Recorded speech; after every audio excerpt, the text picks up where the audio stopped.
मागच्या एपिसोडमध्ये पैसा, नशा, सेक्स आणि यासोबतच चालत असणाऱ्या गतिविधींबाबत आपण बोललो होतो. पण या एपिसोडमध्ये तुम्हाला सांगेल की नेमकं कनेक्शन तुमचं आणि आमचं आतंकवाद्याशी तर नाही ना. आपले मुलं कुठे अप्रत्यक्ष रूपात आतंकवादी तर नाही ना. आणि जर असेल तर ते काय आहे, कसं काम करतं म्यूल अकाउंट आतंकवाद्यांसाठी, ते आपण या संपूर्ण एपिसोडमध्ये जाणून घेणार आहोत. त्यामुळे शेवटपर्यंत ट्यून राहा आणि पूर्ण एपिसोड बघा. नमस्कार, मी पलाश उमाटे आपलं जनसंग्रामच्या रहस्य काळा बाजाराचे या एपिसोड 2 मध्ये आपलं स्वागत करत आहे. संपूर्ण वर्धा जिल्ह्यात ज्या म्यूल अकाउंटने दहशत माजवलेली आहे, संपूर्ण प्रत्येकाच्या घरात मनामनात कुठेतरी एक भीतीचं वातावरण निर्माण केलं आहे, ते म्हणजे mule account.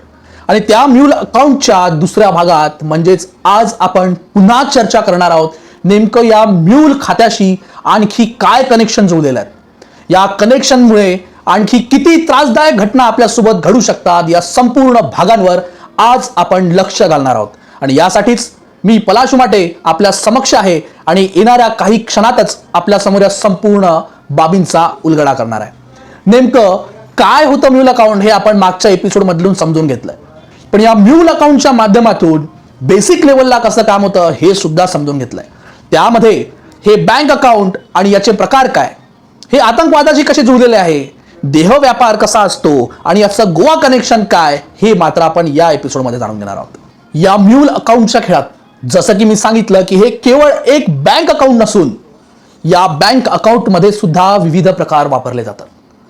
Saving account, current account आणि त्यावर असणारं कॉर्पोरेट अकाउंट. तर सेव्हिंग अकाउंट हा वापरणारा ग्राहक म्हणजे कोण, तर तो स्थानिक व्यक्ती ज्याला या गेमिंगमध्ये इंटरेस्ट आहे आणि त्याला पैशांचा व्यापार करायचा आहे, व्यवहार करायचा आहे, तो व्यक्ती वापरतो हे सेव्हिंग अकाउंट. जसं की एखादी खेळ मला खेळायचा आहे, क्रिकेटचं बेटिंग करायचं आहे, त्यासाठी मला जी काही देवाणघेवाण करायची आहे ती करणार मी संपूर्णपणे सेव्हिंग अकाउंटमध्ये. त्यानंतर येतं करंट अकाउंट. करंट अकाउंट हे वापरणारे जे लोक आहेत, जे स्थानिक बुकी, स्थानिक वरचे बसलेले जे एजंट आहे, या सर्व एजंटचा जो काही व्यवहार आणि जो व्यापार होतो तो होतो या करंट अकाउंटच्या माध्यमातून. आणि याहून वरचढ म्हणजेच कॉर्पोरेट अकाउंट. हो, कॉर्पोरेट अकाउंटचा सुद्धा वापर या संपूर्ण सिस्टममध्ये केला जातो. त्याच्या मागचं कारण म्हणजे की कॉर्पोरेट अकाउंट वापरत असताना भेटणारी त्यांना पैसे ट्रान्सफर करण्याची जी लिमिट आहे ही मोठ्या प्रमाणावरची लिमिट. दुसरं म्हणजे याच्यामध्ये कॅश मॅनेजमेंट सिस्टम म्हणजे CMS हा मोठ्या प्रमाणावर असल्यामुळे याचा हा वापर केला जातो. तर हे अकाउंट वापरता कोण, हे अकाउंट वापरतात या बुकिंगचे आका. हो, तेच आका जे बसल्या विदेशात. त्यांचा करोडोचा व्यवहार, करोडोचा व्यापार तो होतो या संपूर्ण कॉर्पोरेट अकाउंटच्या माध्यमातून. हे सेव्हिंग अकाउंट, हे करंट अकाउंट, हे कॉर्पोरेट अकाउंट हे सुद्धा हा म्यूल अकाउंटचाच भाग, कारण याचा प्रत्यक्ष कोणताच भागीदार किंवा मालक नाही. हे अवैधरित्या चालवणारं हे अकाउंट, विशेषतः जे कॉर्पोरेट अकाउंट असतं हे कंपनीच्या नावाने रजिस्टर तर आहे, पण वास्तविकतेत त्याचा कुठल्याच प्रकारचा ठाव ठिकाणाच नसतो. त्या कंपनी ही वास्तविकतेत कधी अस्तित्वातच नसते, पण त्याच्यात जुळणारे जे लोक असतात यांचा मात्र केवळ आणि केवळ वापर करून स्वतःचा स्वार्थ हा साध्य केला जातो. नशा, देह व्यापार यासारख्या दलदलीत इतरांना फासणाऱ्या या तन्मय भगत सारख्या लोकांना कुठेच भीती का वाटत नाही? एवढा मोठा गंभीर गुन्हा करत असताना, कुणावर जबरदस्ती करत असताना ही भीती का वाटत नाही? त्यामागचं कारण म्हणजे केवळ एकच, तर पोलिसांचं पाठबळ. वर संरक्षण देणारे बसले आका. हो, पोलिसांच्या पाठबळाच्या बाबतीत बोलायचं झालं तर वर्धेमध्ये पोलीस इन्स्पेक्टर विशाल सवई यांचं नाव फार चर्चेत आहे.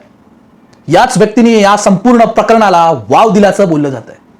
आकांचं बोलायला झालं तर हे आका केवळ वर्धेतच नाही, तर यांचे आका ग्वालियर, बिलासपूर, भोपाळ, पुणे आणि अंतिम मध्ये बसलेले जर असतील तर ते म्हणजे गोव्यात. हे तर झालं भारतात, पण हो, भारताच्या बाहेर जर यांचं कुठे कनेक्शन असेल तर ते असेल दुबई आणि फिलिपिन्समध्ये.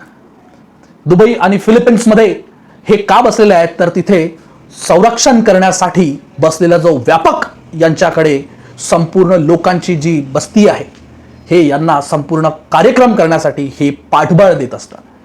आणि हे पाठबळ देत असताना, हा एवढा गंभीर गुन्हा घडत असताना या लोकांना मनात एकही गोष्टीचा तीळ मात्र सुद्धा भीती येत नाही, कारण पैसा, पॉवर, पॉलिटिकल बॅकग्राऊंड या सर्व गोष्टींनी हे परिपूर्ण आहेत। तन्मय भगत सारख्या या गुंड प्रवृत्तीच्या लोकांना पाठबळ देणारे वर्धेतील दीपेश पंजवानी, अंकुर जैन, दीपेश सेवलानी, पंकज लालवानी यासह नव्याने जुळलेले नावं जे की प्राप्त माहितीनुसार आम्हाला प्राप्त झाले, त्यामध्ये रोहित गनवानी, निखिल पंजवानी, विशाल मून आणि तौसिफ पठाण या सारख्यांची सुद्धा तारं या संपूर्ण प्रकरणाशी जुळल्याचं बोललं जात आहे।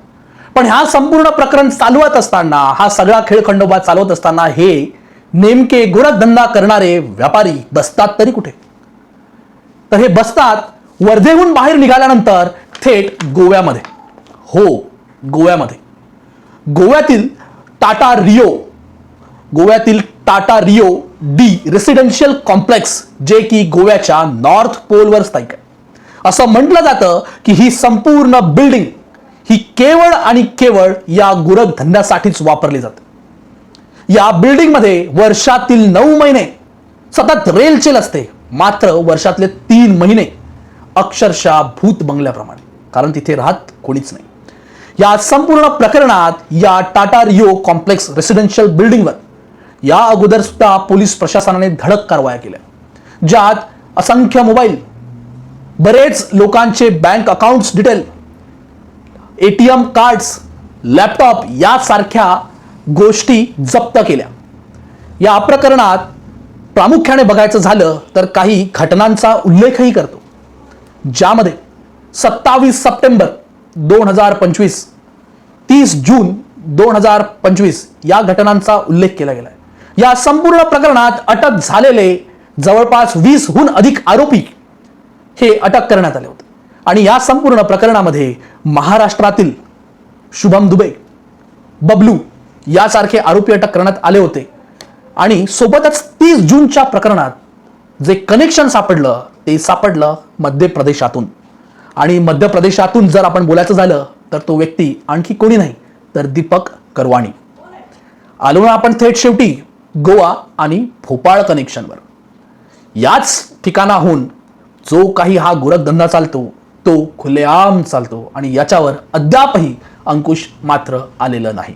आता हे गोरखधंदा करणारे संपूर्ण बुकी, सट्टा करवून घेणारे दलाल हे बसतात कुठे हे आपण बघितलं। हे बसतात गोव्यात, पण व्यापार मात्र संपूर्ण या देशात कसा? तर तो व्यापार जो आहे हा व्यापार केला जातो म्यूल अकाउंटच्या माध्यमातून, जसं की आपण सांगितलं। आता हे म्यूल अकाउंटच्या माध्यमातून या पैशांचा खेळा हा चालतो तरी कसा? सुरुवातीला ज्याला आयडी हवी, हा खेळ खेळायचा आहे, त्याला टेलिग्राम किंवा व्हॉट्सअपद्वारे पैशांची लिंक पाठवल्या जाते। त्याच्या माध्यमातून किती हजारांची लिंक हवी आहे, किती हजारांची आयडी हवी आहे हे पाठवलं जातं। त्यांनी सांगितलं की मला 5000ची हवी आहे, तर त्याला एक QR पाठवला जातो आणि ते सुद्धा म्यूल अकाउंटच। त्यात ते पैसे डिपॉझिट होणार, त्यानंतर त्याला त्याच्या नावाची आयडी तयार करून दिल्या जाणार। तो खेळणार, हरला असेल तर प्रॉब्लेम नाही, पण जर तो जिंकला तर त्याला परत मेसेज करून विड्रॉल घ्यायचा असतो आणि विड्रॉल घेत असताना त्याला पैसे दिले जाणार, पण ते सुद्धा जुन्या अकाउंट मधून नाही तर नवीन म्यूल अकाउंटच्या माध्यमातून। हा स्थानिक व्यापार जो काही चालतो, जो ग्राहकांशी वर बसलेले वरिष्ठ करतात, त्या करतात सेव्हिंग अकाउंटच्या माध्यमातून। आता मग वरच्या बुकिंगशी, वर बसलेल्या आकांशी व्यापार जो केला जातो, जो काही हिशोब केला जातो, हा साप्ताहिक हिशोब असतो असं म्हटलं जातं, ज्यात प्रामुख्याने सोमवार ते सोमवार हा व्यापारचा हिशोब केला जातो। आणि तो जो काही हिशोब होतो तो चालतो करंट अकाउंटच्या माध्यमातून। आणि या करंट अकाउंटच्या माध्यमातून या खालच्या बसलेल्या बुकिंगला हा पेमेंट येतो। आता या सर्व गोष्टींचा झालं, पण आंतरराष्ट्रीय पातळीवर हा काळा पैसा पांढरा करायचा आहे सगळ्यात अवघड काम। आपल्याला वाटतं ते अवघड आहे, पण यांच्यासाठी मात्र चुटकी भराचं काम।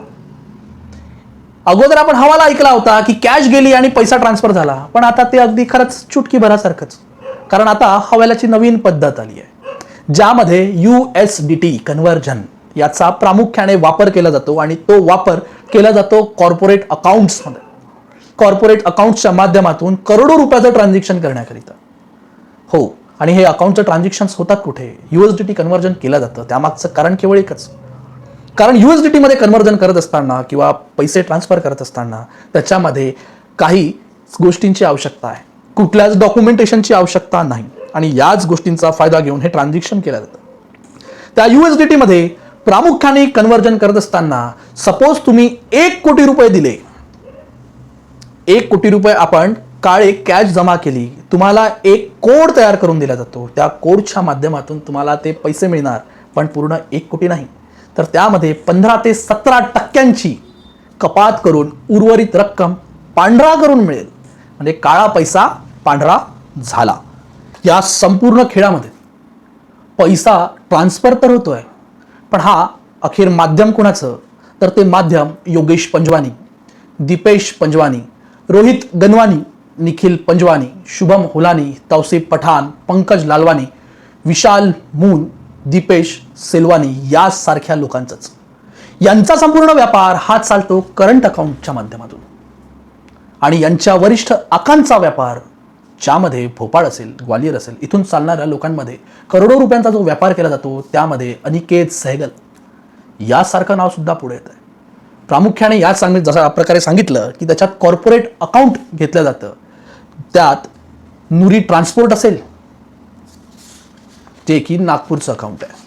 हो, नुरी ट्रान्सपोर्ट हे नागपूरचं अकाउंट आहे. रजा इंटरप्राइजेस हे भिलाईचं अकाउंट आहे. यांच्या माध्यमातून कॉर्पोरेट अकाउंट्सच्या करोडो रुपयाच्या डील केल्या जातात. या संपूर्ण प्रकरणाची ही जी माहिती आहे ही प्राप्त माहिती आहे, आणि यामध्ये संपूर्ण पुरावे लवकरच आपल्या समोर सुद्धा प्रकाशित करण्यात येईल. या पैशांचा खेळ सुरू झाला.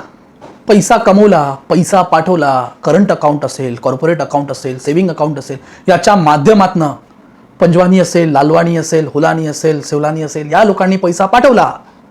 पण हा गेला कुठे? दुबईला. हा गेला कुठे? फिलिपिन्सला. कधी विचार केला का एवढा सारा पैसा हा कशासाठी, कुठे जातोय, कुठे वापरला जात आहे? पडला ना प्रश्न? बरोबर. तुमच्या माहितीसाठी सांगतो, हा पैसा इतरत्र कुठे जात नाही, तर बरेचदा याच पैशांच्या माध्यमातून तुम्ही आणि आम्ही लोकांनी दिलेल्या पैशांच्या माध्यमातून तुमच्या आणि आमच्यासाठीच बॉम्ब ब्लास्ट घडवले जातात. तुमच्या आणि आमच्या मनात दहशतवाद निर्माण केला जातो. आतंकवादी संघटनांना प्रोत्साहन दिले जाते. हो, ऐकून अचंबित झाले असाल. बरोबर आहे ना? अचंबित व्हायलाच पाहिजे, कारण या एका छोट्याशा म्यूल अकाउंटला दिसत असताना अगदी छोटं आहे, पण काम मात्र आतंकवादापर्यंत आहे. पण मी हवेत नाही बोलत आहे, याचा सुद्धा पुरावा जनसंग्राम जवळ आहे. तुम्हाला माहिती असेल, गेल्या काही दिवसांअगोदर राजस्थान CID पोलिसांद्वारे महाराष्ट्रात एक कारवाई करण्यात आली. आणि त्या कारवाईत ISI ला फंडिंग करणारा एजंट हा संभाजीनगर म्हणजेच औरंगाबाद इथून 41 वर्षाच्या रफिक चांद शेखला गिरफ्तार करण्यात आला. का बरं? कारण हा याच म्यूल अकाउंटच्या माध्यमातून या आतंकवाद्यांना फंडिंग प्रोव्हाइड करत होता, पैशांची हेरफेर करत होता. त्यामुळे माझा प्रश्न या योगेशला आहे, माझा प्रश्न त्या दीपेशला आहे, माझा प्रश्न अंकुरला आहे, माझा प्रश्न तन्मयला आहे, माझा प्रश्न या समस्त टोळीत समाविष्ट प्रत्येक व्यक्तीला आहे, त्या रोहितला सुद्धा आहे की बाबा, प्रत्यक्ष रूपात तू तर स्वार्थासाठी केवळ पैसे जमवण्यासाठी तू हे अकाउंट उघडलंस, पण तुला तरी माहिती आहे का की या अकाउंटच्या माध्यमातून आतंकवादी सुद्धा दहशत घडवू शकतो, आतंकवाद घडवू शकतो, तुझ्या आणि माझ्यासारख्या लोकांना उडवू शकतो, बॉम्ब ब्लास्ट घडवू शकतो. मला नाही माहिती की हे सगळं कसं घडेल, हे तू केलंय नाही केलंय मला माहिती नाही. पण विचार करा, जर याच अकाउंटच्या माध्यमातून जर पैसा जात असेल आणि उद्या जर बॉम्ब ब्लास्ट होत आहे, काही लोकांचा जीव जात आहे, काही छोट्या मुलांचा जीव जर जात आहे, त्याला जबाबदार कोण? त्याला जबाबदार मी, की त्याला जबाबदार या साखळीत असलेला तो प्रत्येक व्यक्ती ज्याने या म्यूल अकाउंटच्या माध्यमातून लोकांच्या पैशांची हेरफेर केली आणि लोकांचा जीव धोक्यात घातला? काय वाटतं? दिसताना छोटं जरी आहे, पण छोटं नाही. त्यामुळे माझं ज्याही लोकांपर्यंत माझा आवाज जातोय त्या समस्त लोकांना माझी विनम्र विनंती आहे की आपल्या आजूबाजूला जर कुठल्याही प्रकारची अशी घटना घडत असेल, कोणाचं अकाउंट तिसऱ्याला देण्यात येत असेल, कोणाचा अकाउंट केवळ पैशांसाठी जर कोणी आपलं अकाउंट विकत असेल, तर माझी आपणास विनंती आहे की हे अकाउंट देऊ नका. कारण तुमचं अकाउंट सुद्धा या आतंकवादी गतिविधींमध्ये वापरल्या जाऊ शकतं. ज्याही लोकांपर्यंत माझा आवाज जातोय त्या प्रत्येक व्यक्तीला विनवणी आहे की आपण या गिरोहमध्ये, या सापळ्यात तर फसलेलो नाही ना. आणि याच्यातून जर बाहेर निघायचं असेल तर मला कळकळीची विनंती आहे, तुमच्या माझ्यासाठी, एकमेकांच्या जीवांसाठी आणि या देशासाठी, या देशाला वाचवण्यासाठी अशा गतिविधी जर होत असेल तर कृपया त्याची माहिती आम्हाला द्या, जनसंग्रामला कळवा आणि याच्या माध्यमातून या संपूर्ण प्रकरणाचा उलगडा करा. तुम्हाला जरी दिसताना पैसा असेल, पण हा केवळ पैसा नाही, तर हा आतंकवाद आहे. ही येणाऱ्या दिवसांची काळी घंटी आहे. त्यामुळे सतर्क राहा. येणाऱ्या दिवसांचा काळा बाजार ही कधी काळाची घंटी बनून निघून जाईल हे सुद्धा तुम्हाला कळणार नाही. आणि यासोबतच या संपूर्ण प्रकारात आणखी पुढे किती लोकांची नावं आहेत, काय काय घडलेलं आहे, कोण आणखी प्रत्यक्ष रूपात यात इन्व्हॉल्व आहे, हे जाणून घेण्यासाठी जनसंग्रामला आत्ताच फॉलो करा आणि जनसंग्रामशी जुळून राहा. धन्यवाद.